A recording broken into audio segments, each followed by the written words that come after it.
ہاں تو یہی تھا کہ نہیں ختم ہوتا، لیکن اب خود نے کرا ہے، خود نے استعمال کری ہے تو پتہ چل رہا ہے کہ بھائی ہاں ختم بھی ہو جاتی ہے دوائی. بہت زیادہ پریشان تھی اور ان کو تکلیف رہتی تھی، اور ابھی یہ کہ الحمدللہ یہ کافی بہتر ہے. یہی سنا ہے کہ شوگر کے پیشنٹ کا تو آخری حل موت ہوتی ہے. یہ بتائیے گا کہ کیا دیکھا بیگم کے معاملے میں آپ نے؟ سر میری بھابا جو ہے، یہ میری بھابھی ہے. بھابھی ہے آپ کی، تو کیا دیکھا آپ نے؟ سر پہلے دن سے آپ ہی ساتھ آ رہے ہیں؟ جی میں یہاں یہ بہت زیادہ پریشان تھی اور ان کو تکلیف رہتی تھی، اور ابھی یہ کہ الحمدللہ یہ کافی بہتر ہے. اور میں ان سے یہی ڈسکس کرتا تھا کہ دنیا کا کوئی مسئلہ ایسا نہیں ہے جو حل نہ ہو. اور بیماری بھی میں نے ان لوگوں سے اکثر میری بات ہوتی ہے، میں نے کہا دنیا میں کوئی بیماری ایسی نہیں جس کا علاج نہ ہو سوائے موت کے. الحمدللہ اللہ تعالیٰ نے ہمیں آپ تک پہنچایا، اور ان کے جو مرض تھا وہ الحمدللہ اب صحیح ہو چکا ہے. رپورٹیں آپ کے ہاتھ. کہیں اب ایک بات ہے، ویسے آپ نے ویسے کہیں سنا کہ شوگر کا مرض ختم ہو گیا ہو؟ سر میں نے سنا تو نہیں ہے، کیونکہ میں نے بس یقین تھا. بس یقین تھا، کیونکہ میں نے یہی سنا ہے کہ شوگر کے پیشنٹ کا تو آخری حل موت ہوتی ہے، کہ وہ شوگر کے جسم گل گیا، ڈیتھ ہو گئی شوگر کے مرض میں. ہوتا یہ ہے کہ جب آپ شوگر کا علاج شروع کرتے ہیں نا، اس میں پہلے 250 mg سے بات شروع ہوتی ہے، پھر دوائوں کی ڈوزز بڑھتی جاتی ہے، پھر ایک دن انسولین پہ پیشنٹ آ جاتا ہے، پھر وہ انسولین کی ڈوزز بڑھ کے آگے کوئی حل ہی نہیں ہوتا. اور اس دواؤں سے اور اس بیماری سے 10 بیماریاں اور پیدا ہو جاتی ہیں. وہ پھر آپ اس کا علاج کرتے رہے، اینڈ میں گردوں پہ افیکٹ ہوتا ہے. 1 سال انہوں نے انسولین لگائی ہے تقریباً. اب ان کے گردوں پہ بڑا خطرناک افیکٹ ہوا ہے. اب الحمدللہ شوگر سے تو ہم بچ گئے، مگر وہ شوگر کی دوائیں، انسولین اور شوگر جو ڈیمیج دے گیا ہے، اب وہ گردوں کا علاج ہم آپ گردوں کا علاج شروع کر. آپ کو یاد ہوگا نبض دیکھ کے میں نے بتا دیا تھا کہ گردے وغیرہ سارے ڈیمیج ہیں، اور وہ آج چیزیں رپورٹ میں بھی ساری آتی ہیں، اور رپورٹ بھی آپ کہیں اور سے کروا کے آئے.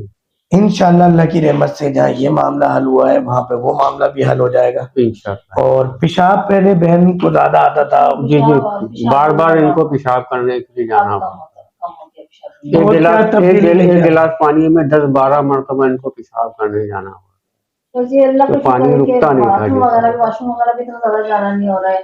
اور یہ کہ بیٹھ رہی ہوں اٹھ رہی ہوں نیچے سے، لیکن میں تو پہلے لیٹی ہی رہتی تھی، اٹھتی نہیں تھی اپنی جگہ سے.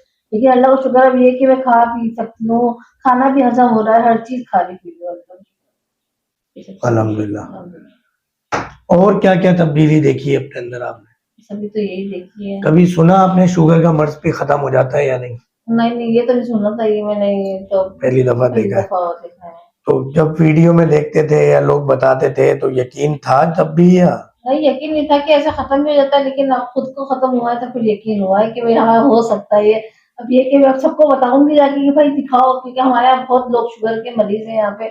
سب کو بتا رہی ہوں میں آہستہ آہستہ کہ بھائی وہیں لے کے جاؤ، وہیں دکھاؤ. تو بہت لوگوں نے مجھ سے کہا کہ پوچھ کے ہم آ جائیں. میں نے بھائی چاہے ڈاکٹر ہے وہ تو دیکھیں، پوچھنے کی کیا بات ہے. نہیں ہے بہت سے لوگ. بس انشاءاللہ اب 11 تاریخ کی میری دبئی کی روانگی ہے، 11 تاریخ لاسٹ ڈے یہاں پیشنٹ دیکھنے کا. تو دعا کیجیے گا. مدینے میں آج کلینک کا معاملہ بھی آپ لوگوں کی دعاؤں سے ہوا ہے، اور سعودیہ میں بھی، اور ساتھ ساتھ دبئی میں بھی. اور انشاءاللہ کل سے ایک انفارمیشن بھی آپ لوگوں کے ساتھ شیئر کر رہا ہوں کہ K21 نیوز میں تو آپ 3 سال سے دیکھتے تھے مجھے، اب انشاءاللہ آپ لوگ دیکھیں گے کل بروز جمعہ. اب جب تک ویڈیو ملے گی تو یہ جمعہ گزر چکا ہوگا، مگر اب ہر فرائیڈے کو جی ٹی وی کے اوپر مارننگ شو میں بھی انشاءاللہ ہم نظر آئیں گے. اور اس کے علاوہ کوئی ٹیوزڈے کا دن بھی جی ٹی وی والے کی طرف سے انویٹیشن ہے کہ وہ شیلف گلزار صاحب کا جو ٹوٹکو کا ایک سیگمنٹ ہوتا ہے جس میں نسخہ جات بتاتے ہیں، وہ 15 منٹ کا ایک سیگمنٹ ہے، تو وہ بھی ہم نے کرنا ہے انشاءاللہ. اور ایک گھنٹے کا پورا مارننگ شو انشاءاللہ فرائیڈے کو کرنا ہے صبح 10 سے 11. اچھا جی، اور کوئی بات اور کوئی پیغام دینا چاہیں گے دیکھنے والوں کو؟ بس نہیں، بس یہی کہنا چاہتے ہیں کہ آ کے دکھائیں ڈاکٹر صاحب کو، دوائی لیں، ایک دفعہ لے کر دیکھیں میرے کہنے پہ. بس چلیں جی، بہت شکریہ. اصل میں ویڈیو بنانے کا مقصد یہ قطعاً نہیں ہے کہ کوئی پیسے ویسے ہم جمع کر لیں بہت سارے، یا بہت سارے مریض آ جائیں. ہم ایک جہاد کر رہے ہیں تھائرائیڈ کے خلاف، ڈائلیسس کے پیشنٹ کے خلاف، اس مرض کے خلاف، شوگر کے مرض کے خلاف. جبکہ لوگوں کا یہ ایک مائنڈ سیٹ بن چکا ہے کہ یہ تمام امراض لا علاج ہے. تو یہ تمام امراض علاج ہے، مردانہ معاملات ہیں، خواتین کے معاملات ہیں، بانجھ پن ہے، شوگر بلڈ پریشر ہے، کولیسٹرول ہے، تو اس کے خلاف ہم چاہتے ہیں کہ یہ امراض ختم ہو، کیونکہ ابھی بھی میں لاسٹ 2 منتھ میں نے لگائے، کیونکہ پاکستان شوگر کے امراض میں نمبر 1 آ گیا ہے پوری دنیا کے اندر، تو مریضوں کا رش زیادہ ہے، مریضوں کا دباؤ زیادہ تھا، اس وجہ سے دبئی اور سعودیہ تو بیچ میں مدینہ شریف گیا، میں جدہ بھی گیا، مکہ بھی گیا، مگر وہاں نہیں جا سکا، ہاں دبئی، تو اب دبئی انشاءاللہ جانا ہے، وہاں کے مریضوں کو بھی دیکھنا ہے۔ گزارش یہی ہے آپ لوگوں سے کہ اس جہاد میں جس طرح آپ ساتھ دیتے ہیں، لائک شیئر سبسکرائب کرتے ہیں ہماری ویڈیوز کو، وہ دیکھیں، ہمیں آپ ٹی وی چینل پہ دیکھ رہے ہوتے ہیں، یوٹیوب پہ، فیس بک پہ، یہ آپ لوگوں کی محبت ہے، یہ آپ لوگوں کی چاہتے ہیں، یہی وجہ ہے کہ آج تک ہم یہاں پہنچے ہیں آپ کی دعاؤں سے۔